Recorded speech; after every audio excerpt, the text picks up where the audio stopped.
Hello everyone, YouTube channel में आप सबका स्वागत है। आज हम बात करेंगे लेटेंट व्यू एनालिटिक्स के टेक्निकल पैटर्न के बारे में। कहाँ पे इसका रेजिस्टेंस हो सकता है, कहाँ पे इसके बाय लेवल हो सकता है जहाँ से सपोर्ट प्रोवाइड हो सकता है। अगर हम latent view analytics as a company की बात करें तो it provides basically the analytical solutions to its clients, जिससे clients can maximize their revenue by reducing the marketing cost, operational cost, things like this. अगर हम इसकी बात करें तो इसके आईपीओ की बात करें तो अराउंड नवंबर 2021 के आसपास इसका आईपीओ आया था and the issue price was 197 और लिस्टिंग डे वाले दिन ही इसने अराउंड 148-150% का लिस्टिंग गेन दिया था। और अगर बात करें तो ये अराउंड 488 के आसपास पे इसने क्लोज किया था। तो आइए थोड़ा डिटेल में बात करते हैं इसके टेक्निकल्स के बारे में कि अभी करंट लेवल पे क्या इसका लगता है, क्या हमको इसको बाय करना चाहिए या फिर नहीं करना चाहिए।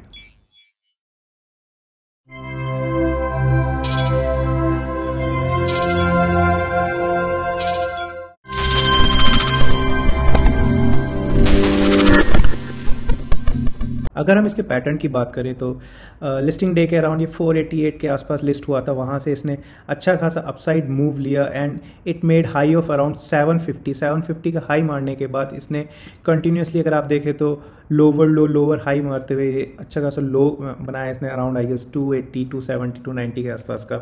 Exactly I am not sure, I guess around 300 के आसपास, 320 के आसपास का इसने लो बनाया। अगर हम अभी रिसेंटली की बात करें तो इसने रिसेंटली में यहाँ पे 200 डेज मूविंग एवरेज को क्रॉस करके it is giving a very good upside, it has given a very good upside move. देखे तो kind of higher high higher low बना रहा है।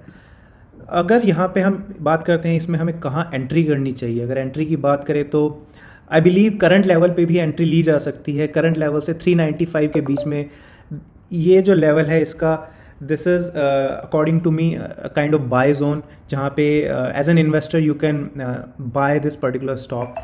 And as a safe bet की बात करूँ, if you are a buyer who don't want to take risk, तो आप इसको अराउंड 200 डे के आसपास जब ये आता है विच विल बी अराउंड 365-370 का लेवल, आप you can by at that level. And 330-340 का level must be basically must buy zone for this particular stock.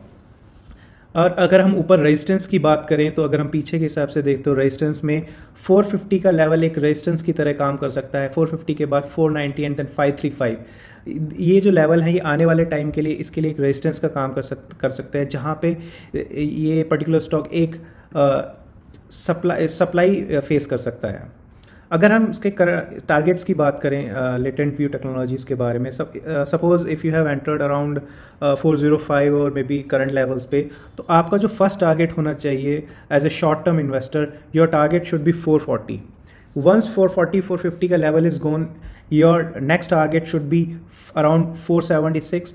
476 के बाद your next target as a long term investor should be 550। 550 is that level जहाँ पे आपको कुछ quantity इसका book करना चाहिए एंड बाकी के जो क्वांटिटीज बचेंगे उसको मे बी अपनी जो आपकी कॉस्ट है उसके ऊपर उसको स्टॉप लॉस को ट्रेल करना चाहिए। And then you should look for the target of more than 620 in this particular stocks.